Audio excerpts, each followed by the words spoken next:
Bonjour, alors dans cette vidéo on va pouvoir voir comment poser une terrasse sur plot. Donc moi ce que j'ai fait c'est déjà préparer un petit peu le terrain. J'ai démonté l'ancienne terrasse et en fait je démonte l'ancienne terrasse pour la remonter. Alors ça peut paraître drôle comme truc, en fait si vous voulez ce qu'il y a c'est que le bois c'était du bois exotique, il est encore très bon parce que le bois exotique ça dure extrêmement longtemps. Mais le souci c'est que les lambourdes en dessous c'était du sapin et voilà, elles étaient directement posées sur le sol et en plus de ça il n'y avait pas de bande plastique entre les dalles en bois et la lambourde. Donc ce qui fait que l'eau a stagné et au fil des années les lambourdes ont pourri. Et récemment quand je marchais sur la terrasse c'était pas rare que la dalle elle s'enfonce. Donc moi le choix que j'ai fait c'est de prendre des plots comme ça. On a déjà eu l'expérience avec une précédente terrasse avec plot que j'ai refaite. D'ailleurs, je vous mets le lien en i parce que c'est celle où on a passé le rubio pour la protéger il y a 2 semaines. Voilà. Je ne l'avais pas filmé en construction parce que c'était un peu complexe à faire. En plus, j'avais une forme centrale, donc un décor en forme d'hexagone au centre. Donc c'était un peu compliqué, je savais pas trop comment gérer ça, donc j'avais préféré ne pas filmer malheureusement. Et voilà. Donc, l'ancienne terrasse qu'il y avait là-bas, c'était des plots. Sauf que le souci, c'est que quand on a une terrasse qui est vraiment passante, les plots c'est bien, mais ça se dessert en permanence. Et moi, j'étais tout le temps obligé de défaire les dalles, de tourner ça, ça y est, ça remonte à la bonne hauteur, et c'est plus bancal. Et c'est pour ça que moi, ça m'agaçait un petit peu d'avoir des plots, et que j'avais dit, plus jamais je mets de plots, je mettrai toujours des lambourdes avec une terrasse en lame, vissée, et des plots collés au sol, et avec un réglage bloqué. Donc ça, c'est ce que j'avais dit quand j'avais fait l'autre terrasse, sauf qu'il y a des fois, c'est pas possible de faire sans plots. Enfin, j'aurais pu remettre des lambourdes. Hein. J'aurais pu remettre des lambourdes, sauf que moi, je ne mets des lambourdes que si j'ai la possibilité de mettre un espace par rapport au sol pour éviter qu'elles soient directement contre le béton. Là, c'était pas possible. Donc, on met des plots. Donc, pour mettre des plots, comme je disais, quand le réglage est un peu au milieu, moi, ce que je recommande, c'est de venir mettre une vis ici. Comme ça, le réglage, on le fait une fois, ça bouge plus jamais. Et le socle, ça peut être bien de le coller. Quand vous avez une terrasse vraiment très passante, pour éviter que ça bouge, moi je dis on colle ça, on met une vis ici, et c'est bon. Et ça ne bougera plus. Donc là, moi ici, on va pas s'embêter. C'est réglage minimal, et je le serre très fort, comme ça, moi ça bougera pas. Après, on n'est pas sur une terrasse passante, on est sur une terrasse où quand on y va, on ne bouge quasiment pas. Et elle n'est pas extrêmement utilisée. Donc ça passera. Donc là, ce qu'on va pouvoir faire, ça va être déjà de mettre un plot dans le coin là-bas, sauf que le plot qui est là-bas, il faut qu'il ait des languettes cassées. Alors ce que j'appelle les languettes, c'est ça là. Il faut qu'il ait des languettes cassées et il faut que les petits trucs bleus là soient cassés aussi parce que sinon je pourrais pas aller au maximum contre le mur. Donc j'en ai préparé un. Il ressemble à ça, donc il est complètement lisse. Et voilà. Donc ça c'est le plot le plus pénible de toute la terrasse et c'est celui qui risque de partir le plus. Parce qu'il sera maintenu nulle part et en plus, il a pas de socle, il a rien. Parce que là on est plus haut et si je mets un socle, ça va me casser les pieds pour la bordure là. Parce que là déjà le plot il passe sans socle tout juste en dessous et si je rajoute le socle ça va me mettre plus 2 ou 3 mm et là il passe plus en dessous. Donc je vais réussir à le coincer un peu sous la fenêtre. Après là on marche jamais, hein. Donc normalement il devrait pas trop bouger, mais au pire il y aura que 1 ou 2 endroits comme ça qui seront susceptibles de bouger. Mais si tout le reste de la terrasse à part ça est correct, pour moi c'est bon. Donc on prend le plot, réglage minimal, et là on se met là, on coince, et c'est bon. Ensuite, on va prendre un deuxième plot, mais cette fois-ci pour le long du mur. Donc là, il faut laisser 2 languettes. Donc là, j'ai coupé les 4, parce qu'il n'y a rien qui se prête à recevoir une languette.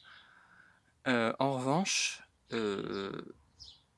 celui-là, il y aura 2 languettes sur cette longueur-là. En fait, pour pas vous mentir, j'ai fait un montage à blanc avant de commencer la vidéo, pour voir si voilà, les réglages que je faisais, c'était bon, si la vidéo allait bien se passer ou pas. Et du coup, en fait, j'ai préparé déjà les 4 plots pour le premier mètre carré. Parce que chaque dalle fait 0,25 mètres carrés. Donc le plot qu'on va mettre à côté, ce sera un comme ça. Donc j'ai cassé ici.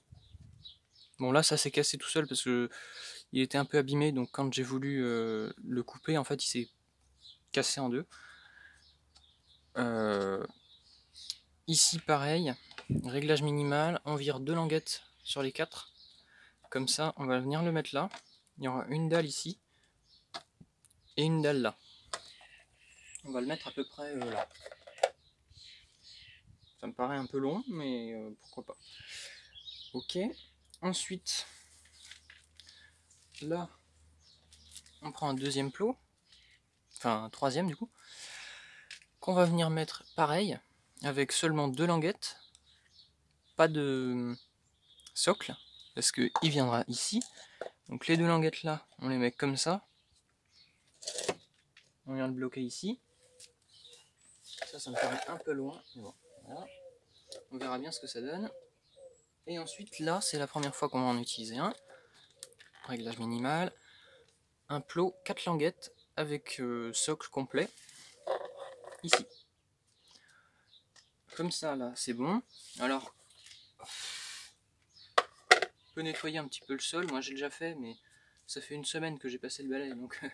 Vu qu'on a un sapin à côté qui a tendance à donner pas mal d'aiguilles, c'est comme si j'avais rien fait. Mais j'ai déjà pas mal nettoyé parce que la terrasse là elle avait 10 ans, et on se doute bien qu'en 10 ans il y a un paquet de terre qui s'accumule en dessous, c'est assez incroyable, surtout avec des lambourdes qui pourrissent.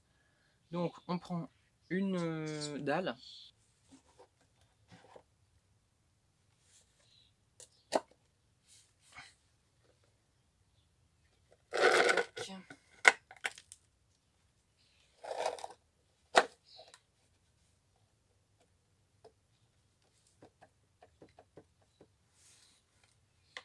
Bon bah voilà.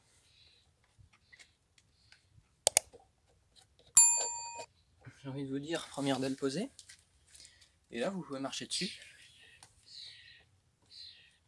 Ça ne bouge pas. On va venir mettre la deuxième dans l'alignement. Donc moi c'est bien, j'ai quand même des traces pour savoir un petit peu dans quel sens étaient les dalles, puisque vu que je démonte une terrasse pour remettre la même, il faut qu'au niveau des découpes, etc., notamment au bout de la terrasse, donc pas ici mais là-bas, il faut que ça colle, quoi, parce que les dalles, j'en ai pas d'autres. Donc il faut absolument que ce que j'ai enlevé se remette à la même place. Évidemment dans de meilleures conditions. Deuxième dalle.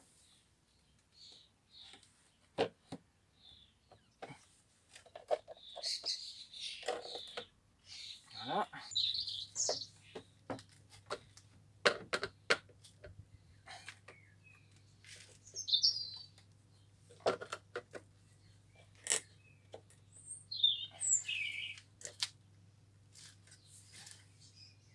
Là on vient de placer 1 mètre carré. Alors voilà, donc c'est parti, on va pouvoir placer les dalles. Donc comme je l'ai dit, en accéléré, hein, parce que j'ai montré pour 1 mètre carré, les 14 autres ce sera la même chose. C'est parti.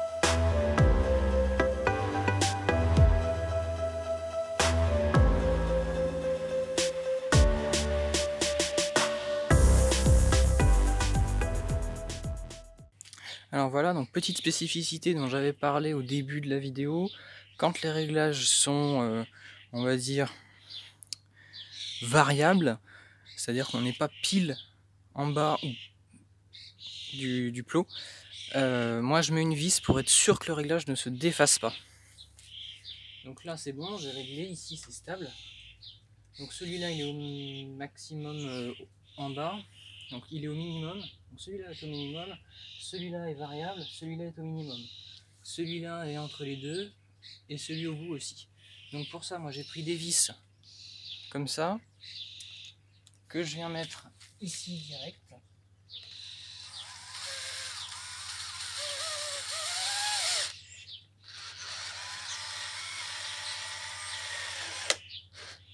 Voilà. Comme ça c'est bon. Et je suis sûr que ça ne bougera jamais.